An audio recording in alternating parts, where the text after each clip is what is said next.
Palju õnne, Arvo. Aitäh. No, uhke särk on seljas. Kuidas tunne oli siis Keegumsis? Poiss 500 starti. Jah, ega ei olegi ise arvestust pidanud, keegi peab ja seda annab ikka, see on ikka päris pikk aeg. Kas esimest võistlust ka mäletasite? Esimest GP-d? Jah. Kus, millal, kuidas läks? No kui 100% ma nüüd jälle tean, aga Valkesvaaris. Ja läks päris hästi. Punkte vist küll ei saanud, aga finaali sai ja siis vanasti pidi ikka finaali sõitma. Ja ilusti sai finaali ja kõik olid rahul ja sellest hakkaski pihta, siis kui enam-vähem ikka said finaali, siis järgmine võistlus oli juba võimalik uuesti starti saada ja siis hakkaski minema. Vist vahele eriti ei jäänudki midagi, iga kord sõitis juba peale ja sai edasi järgmise võistlusele. No, sa oled ise tegelikult ka võidusõitja poeg, eks ole, Tanel on ütleme sinu poeg. Palju sa ütleme oma papa õpetusi nagu Taneli peal kasutasid? No ikka midagi, no. Kuigi vanasti oli natukene asi teistmoodi, aga põhimõtted on ikka samad. Ega vanasti ma samamoodi isaga tegime ikka kurvetrenni kõvasti ja siis Taneliga tegime edasi. Ega Tanel oli ikka omal ajal üks maailma kiiremaid kurvisõitjaid, lihtsalt võib-olla hüpped ja kiirus jäi natukene soovida, aga ta oli ikka kurves ja ikka kiire vees. Ja on vaeva ka sai nähtud ja... No vaevast sa rääkisid praegu, et ütleme, Tanelil on raamat ka väljas, aga kes pole lugenud, et ega seda reisimist ja vaeva ikka nägid ikka kõvasti ja roppu moodi. Jah, seda teist korda ei tahaks küll tegelikult läbi teha. Siis peab olema natukene... Teist korda läheb paljuks. Ühega on võimalik, aga kahega ei teeks sellist asja enam.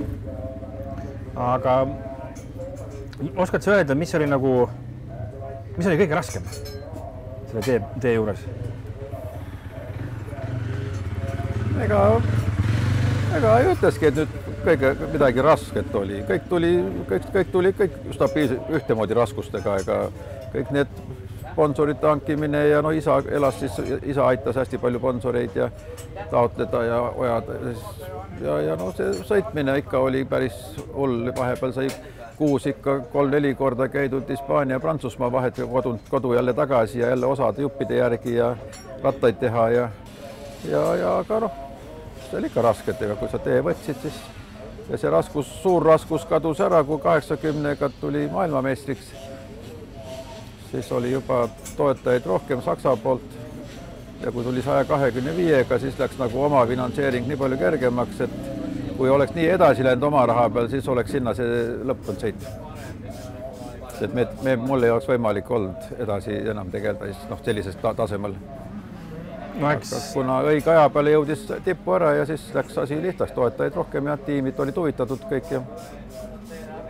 Eks tänapäeval on isegi võib-olla gramm raskem või siis või arvad on pigem vastupidi?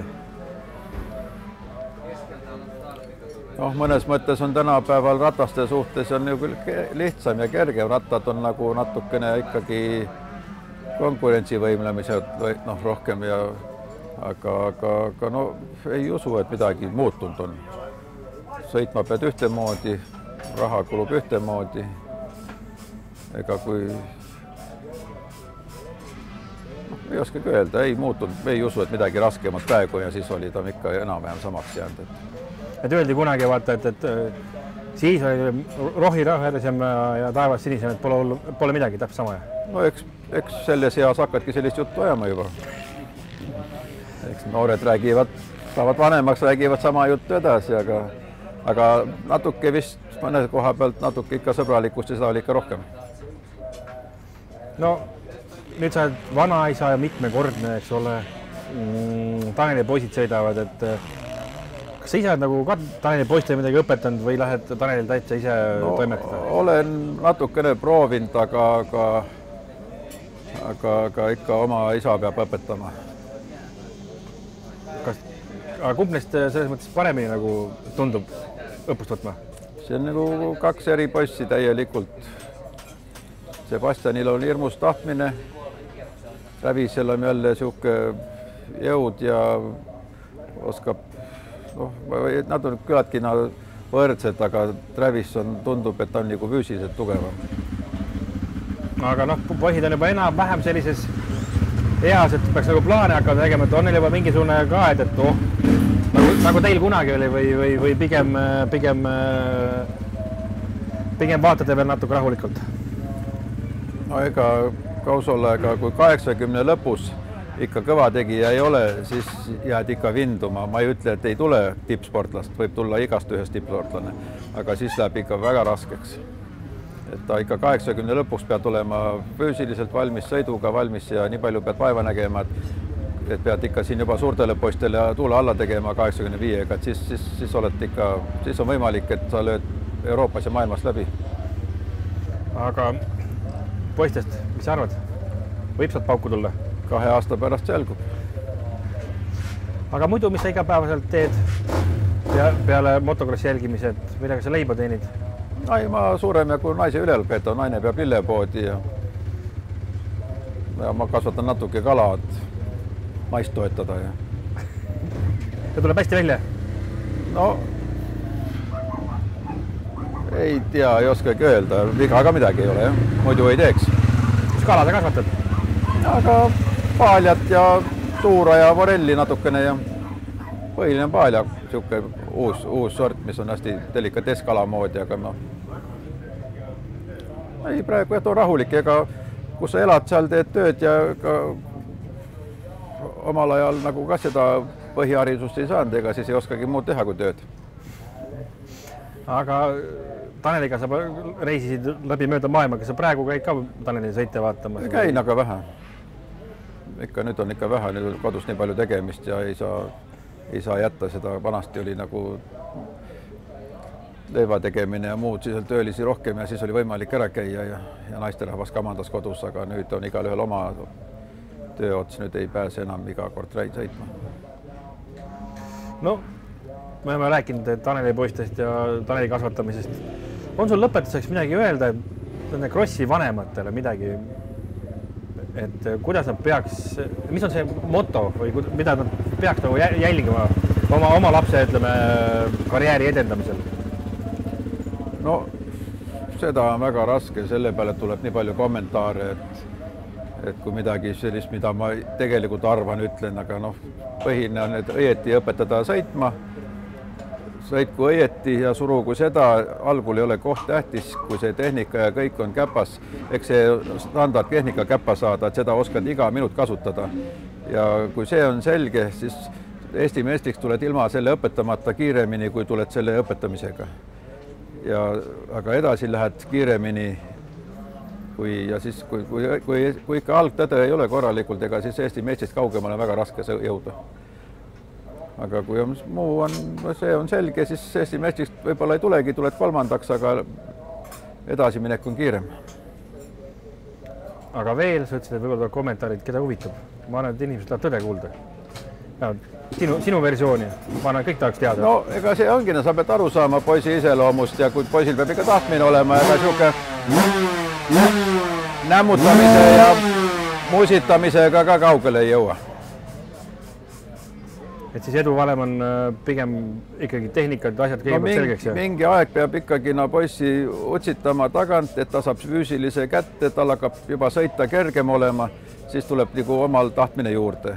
Ja tolles pead ainult ise aru saama, et kui palju sundida, kui palju käskida, kui palju siis keelata, et ta saab niimoodi sellisele tasemele ära, et eks algul ikkagi tal tuleb sõita on raske, füüsilist ei ole, kaob pisukene ära. Aga too on suur viga, tollest on vaja üle saada ja siis vaatad, kui ikkagi ei taha, asja ei ole, siis ei tasu enam edasi suruda.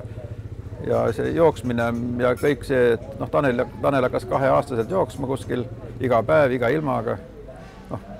Oma arusaam oli, et südame pead paika saama ja kõik asjad ja siis on lihtsalt nagu ükskõik mis ala peale edasi minna, vaid meil oli plaan, et nagunii mingit sporti teha.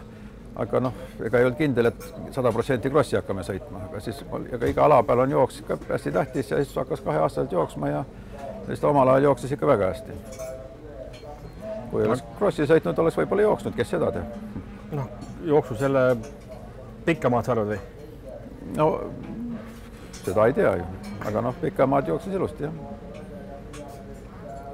Aga jah, sellise nämmutamise ja musitamisega iga poisiga ei saa.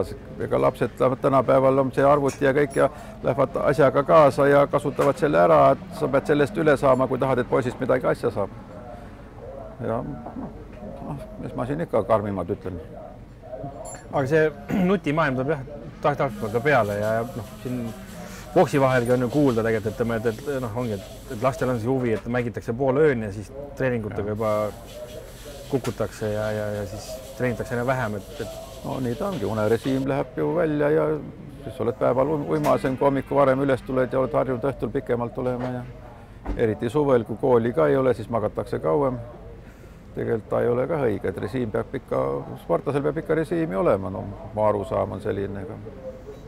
Et ühesõnaga kokku võiks öelda, et tegelikult ega see professionaalne suhtumine tegelikult peaks algama suhteliselt noorelt, aga mitte üle liia. Peaks hakkama nullist.